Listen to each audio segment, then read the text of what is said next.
Wait, I was taking a breath. New table, who dis? I'm Jess. I'm Sarah. And it's officially Marketing O'Clock, where we give you a rundown on all the latest digital marketing news of the week. Oh, have you seen our new table? First off, last week there was some chatter about a possible algorithm update going on, and Google officially confirmed that on Monday. This was a broad core update. Basically what they said is that if you saw a drop in your rankings, there's really nothing that you can do about it, unfortunately. But the good news is that doesn't necessarily mean there's anything wrong with your site. It just means that other sites that were previously underperforming might have gotten a boost, which could have moved you down. But this is just another reminder to all of us marketers out there that it's important you're doing everything that you can to keep your site in a healthy place in the search results. So when Google announced this, they made a statement. It started with the following. Each day, Google usually releases one or more changes designed to improve our results. Some are focused around specific improvements, some are broad changes. Last week, we released a broad core algorithm update. We do these routinely several times a year. People have been asking what is the difference between this broad core update and something a little bit more focused. Danny Sullivan commented on it, and he did say that the more focused updates focus on specific factors like whether your site's secure, if you're mobile friendly, page speed, specific things like that. And those are the updates that are happening almost on a daily basis. But what happened last week was one of these larger updates across the whole algorithm. It's just important that you continue to follow Google's best practices, making sure you have quality content, your site's secure, just everything that they're kind of always telling you, and your site will be rewarded. We shouldn't be afraid of constant algorithm updates as long as we're all doing our jobs. Exactly.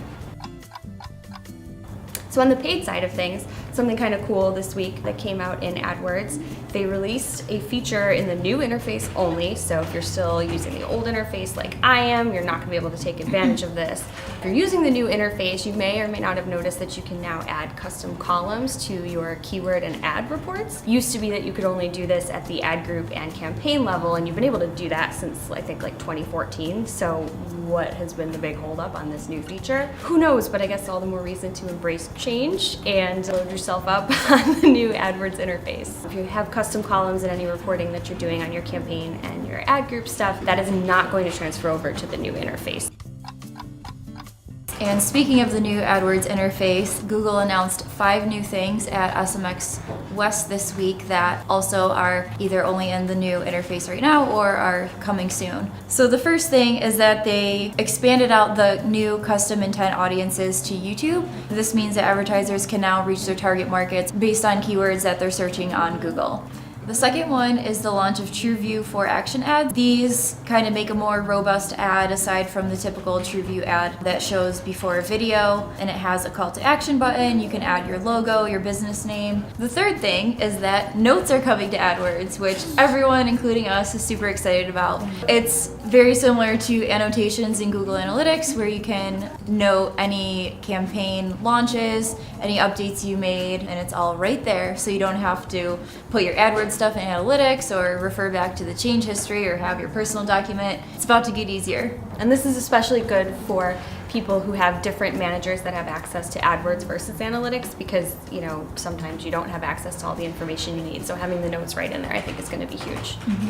The fourth thing is that the opportunities section in AdWords is getting a makeover and a new name. It's going to be called recommendations now, and that's because Google is going to try to make that section a little more helpful. I went in there today and compared my opportunities in the old version to my recommendations in the new version. There's just some more information. It's written in a clear way on what you can do and how it will help. And there's also 16 new recommendations that you might find in there. Can you find them in the old AdWords interface? You cannot. You have to go into the new one. But it is pretty cool to compare real quick while they're both there to see how much more stuff you're getting in the new one. And the fifth thing is that they're adding a account performance score into the recommendation sections. If you remember when they tested out the account health score back in 2016 in the opportunities, it's somewhat similar to that. It's supposed to show you where your biggest optimization opportunities are and kind of send advertisers off in the right direction on where they should focus their efforts.